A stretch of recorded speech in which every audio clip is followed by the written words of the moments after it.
can I just say one thing firstly? I love the name Eat Sleep Boxing Repeat.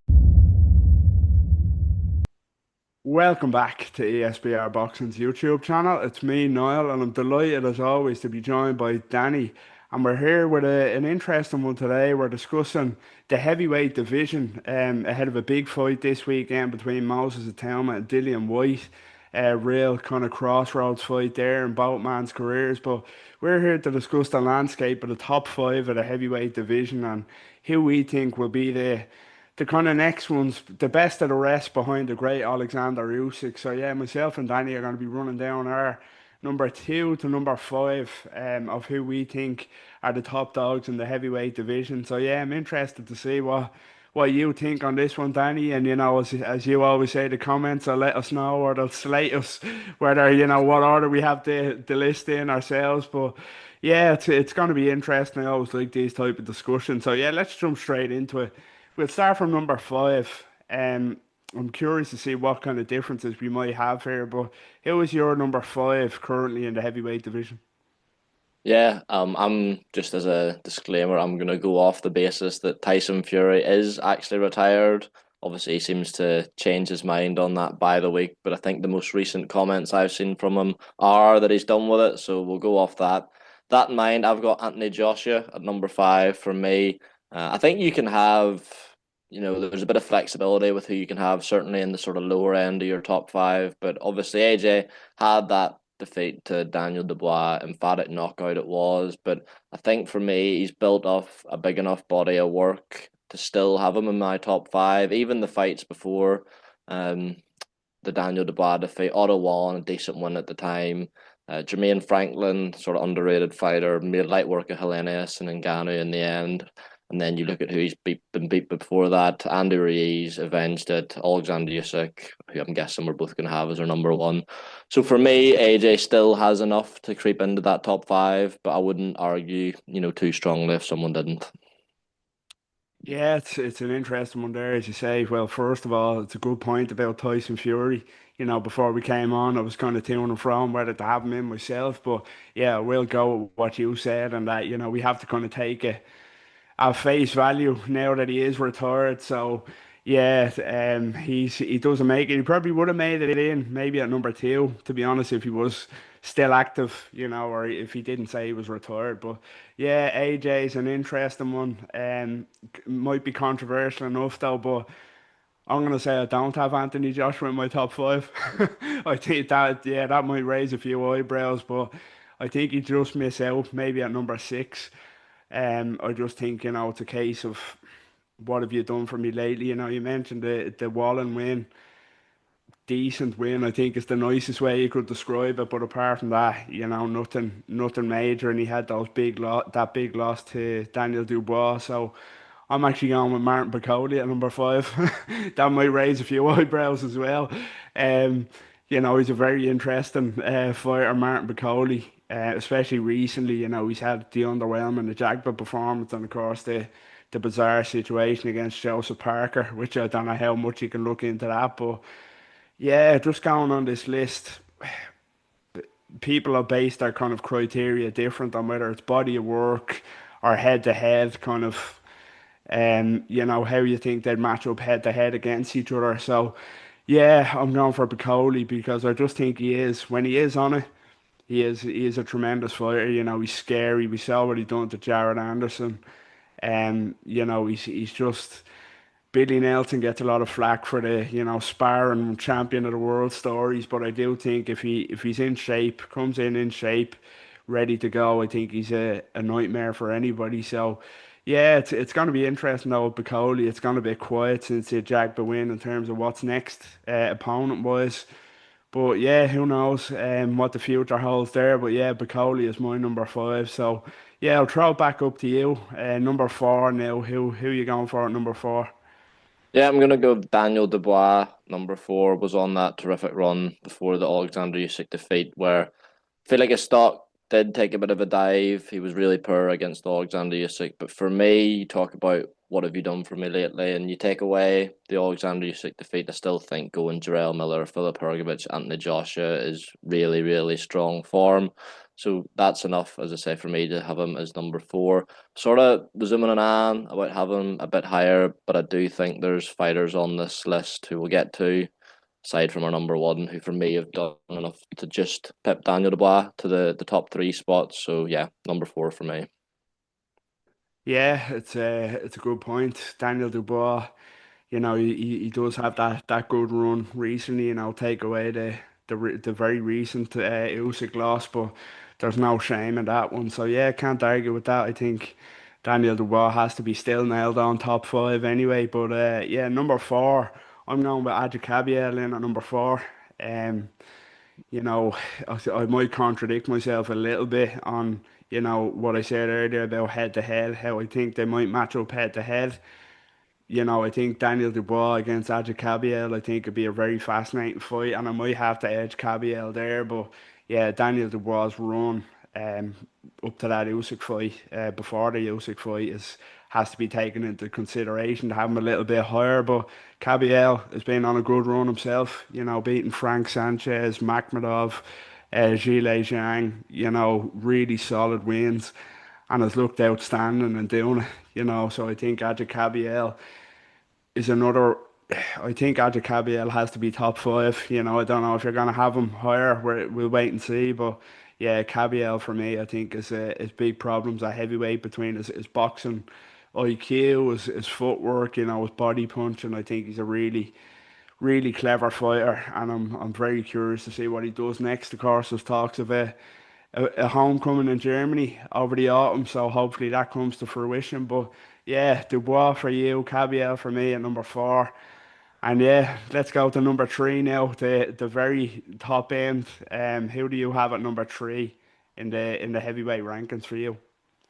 Yeah, you're right in what you say. Now it would be an absolute travesty not to have Ajit Caballero on your number five, and I've got him at number three for all the reasons you just mentioned, and the fact, unlike other fighters in this list, he's an undefeated fighter. There's no real controversy in any of his wins. Zhilei Zhang dealt with him in emphatic fashion in a way that no one has before. But stop him, took him apart, battered him to the body. You look at Frank Sanchez, who I think was maybe not 100% in that fight, but himself was seen as very much a dark horse in the division, an avoided fighter, an awkward Cuban. Caballero destroyed him as well. And then you talk about Arslan Bekmambetov. Caballero was the man who really took away his aura, dismantled him in very good fashion.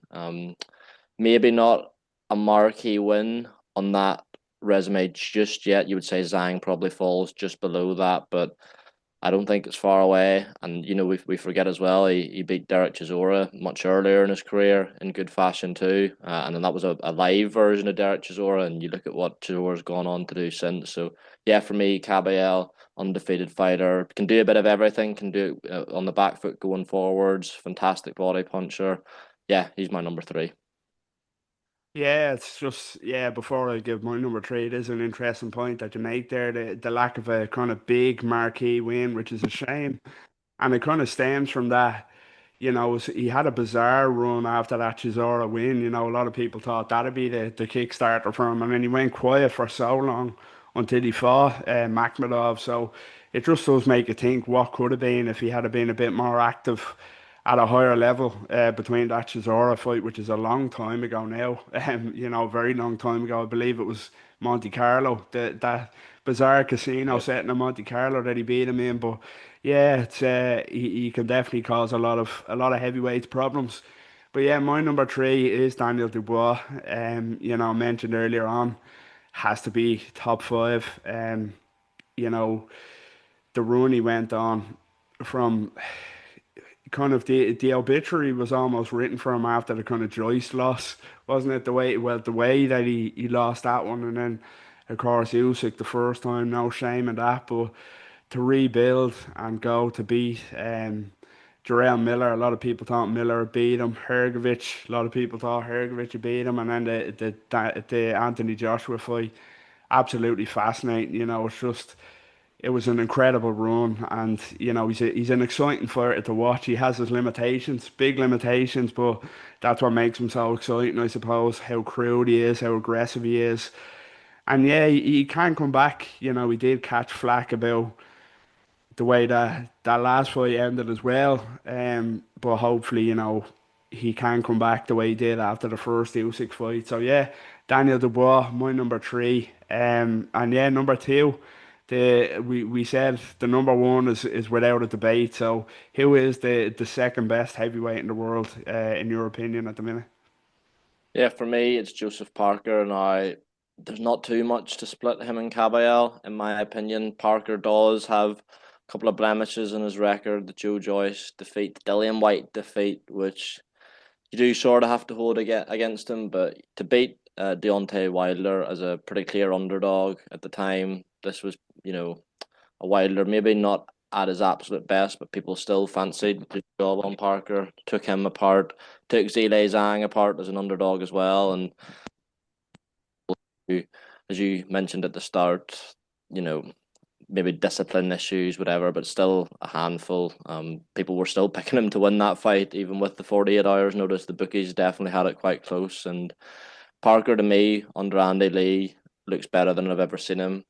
We talk about what ifs and what could have been if Parker had maybe made that move a few years prior. Seems to be really hitting his stripes now, but still, Heavyweight, it feels like he's been around a lifetime, but early 30s, I believe. And yeah, going quiet for him as well, but that's a resume that could be added to if some of the rumored fights are to materialize for him. Well worthy of a world title shot now. It'll be, criminal if he doesn't get that next, be it against Orgs or for a vacant title. And for me as well, Andy Ruiz, of course, just came to me at the very start of his career to win the world title. That's another top 10 heavyweight that he's defeated. So yeah, Parker for me just edges Caballel for number two. Yeah, it's the first one we agree on in terms of placement. My number two is also Joseph Parker, and yeah, you hit the nail on the head there. It's just the run that he's been on. The Wilder win is an interesting one because he hasn't looked the same kind of fighter, but you can't you kind of look in hindsight, as you say, he was an underdog in that one, and it was an impressive performance. And then he fights Yang and does the same again, gets up off has to pick himself up off the floor to beat Zhang. And then Bacoli, yeah, as you say, hindsight is 2020 with the shape Bacoli came in at, but people were thinking, could Bacoli get it done? But yeah, Parker made very light work of that. And yeah, in terms of what it has to be a world title fight next, he is the most deserving uh, fighter for to warrant the world title shot against Alexander Usyk. He is mandated with the WBO, and that could happen next. So, yeah, that is our list. Our number two to five on the best heavyweights in the world. Just a quick one, kind of as a follow up there for number two. People are saying that Joseph Parker is the biggest test left for Usyk at heavyweight. What's your kind of thoughts on that? Could Parker kind of cause Usyk problems and even beat him, in your opinion? He's got attributes that would maybe, because Usyk's attributes in fights are his sort of his feet and his hand speed, amongst lots of other things. And I guess Parker would negate some of those to some extent. It's more similar dimensions to Usyk than fighters he's faced at heavyweight previously, but causing problems. He would maybe take him the distance and win a couple of early rounds, but that gas tank of Usyk, I think, would prove to be too much for him. But as a shot, I think it's a win if Usyk was to fight him and get it. That would, add some.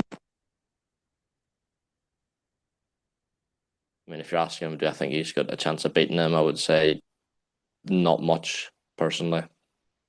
Yeah, it is a tough one, isn't it? Like, as you say, he does have kind of attributes that would cause him relative problems early, but in terms of beating him, there's no shame in that. But who does beat Usyk? To be honest with you, you have pretty much no chance of winning that. But there's no shame in that. Usyk is pretty much unbeatable, as we've seen. I've always said though, like, I know there's the Irish bias, but I'd love to see the game plan that Andy Lee kind of comes up with, because Andy Lee's a phenomenal coach.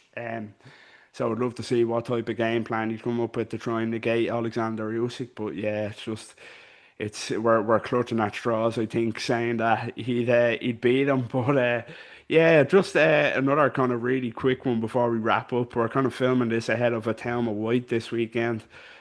Neither of these in the top five. Well, White is probably never going to get back to a top five heavyweight ranking, but a Thelma, the the world is his oyster. It seems. How do you see him kind of fitting into this top five, and how quickly do you think he can get there? Yeah, obviously we both, I think, what people have done in the ring is was yes, was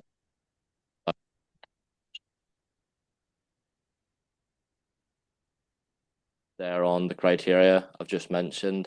Don't think a win over Dillian White at this stage gets you quite there, to be honest. But from the lines and sort of picking up on things in interviews, I wouldn't be surprised if it was a timer for against Joseph Parker for a vacant world title, if not next, very, very soon. And that could be the fight that catapults him in there because it's only a matter of time. I mean, the way he's been dealing with good fighters and what I envisage being a fairly poor heavyweight era in the sort of 3, 4 years to come. It's a matter of time before he's a world champion, let alone. Yeah, absolutely. I think as you said, it's a matter of time. He does have age on his side, and those belts are going to become broken up. The likes of Usyk are going to be gone. And yeah, he's just a phenom, isn't he? He's absolutely outstanding. And yeah, we both expect him to make light work of Dillian White this weekend. And yeah, him and Parker would be a fascinating fight for a vacant world title. But yeah, he's gonna be the heavyweight king in my opinion, and a lot of people's opinion as well. So yeah, it's gonna be an interesting one. But yeah, that was just myself and Danny with our rankings for the top of the heavyweight division. Who we think is number two to five in the top five. Of course, number one is undoubted, undebatable. It's not even up for discussion. But yeah, let us know what you think in the comments. Do you agree with our picks? Do you agree with the order? Get involved. Always good to have kind of feedback on lists and discussions like this. So yeah, let us know. And as always, don't forget to drop a like on the video first of all. Subscribe to our YouTube channel if you're not doing so already, and follow us on all social media platforms. Danny, it was a pleasure. Take care. Cheers, mate.